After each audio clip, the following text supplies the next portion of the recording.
Long before the first fields were tilled, the land of Ibalong was a waking nightmare.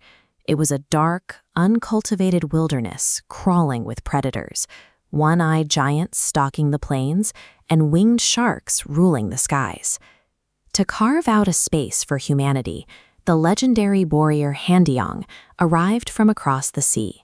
He was brought in to impose order on this chaos through absolute, unflinching martial dominance. His initial approach was simple and brutal.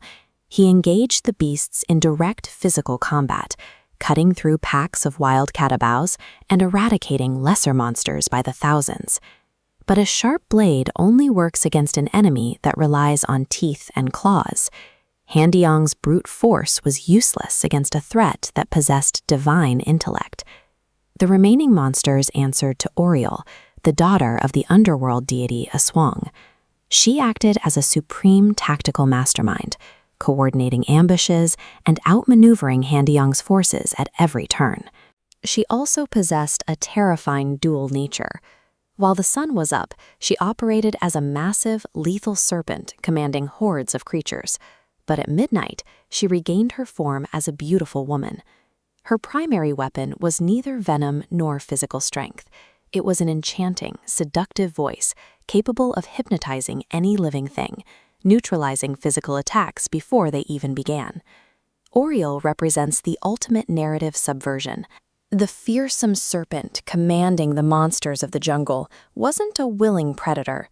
Handyong was unknowingly hunting a divine prisoner.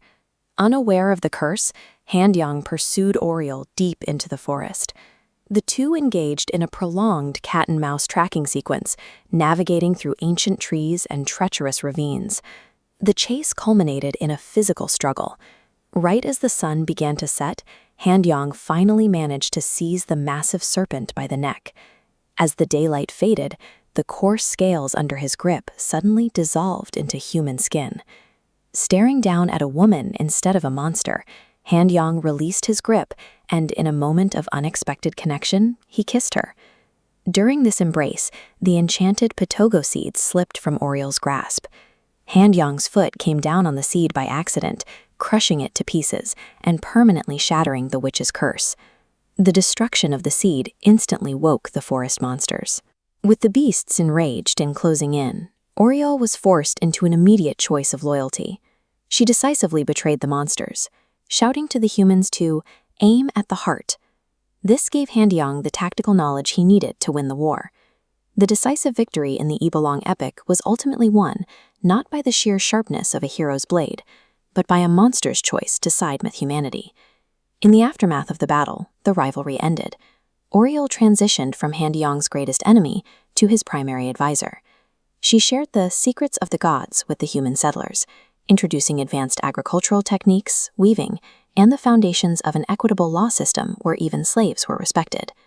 This combination of Handyong's physical governance and Oryol's divine knowledge triggered the legendary Ibalong Golden Age. The Bicolano myth suggests that establishing a true civilization required humans to integrate, rather than simply destroy, the primordial magic Oryol represented. Some alternative strands of Bicolano lore portray Oryol as an unrepentant villain.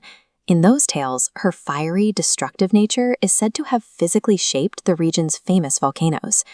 Today, the perfect cone of Mount Mayon stands as the physical embodiment of Oryol's complex legacy, standing guard over the modern civilization below.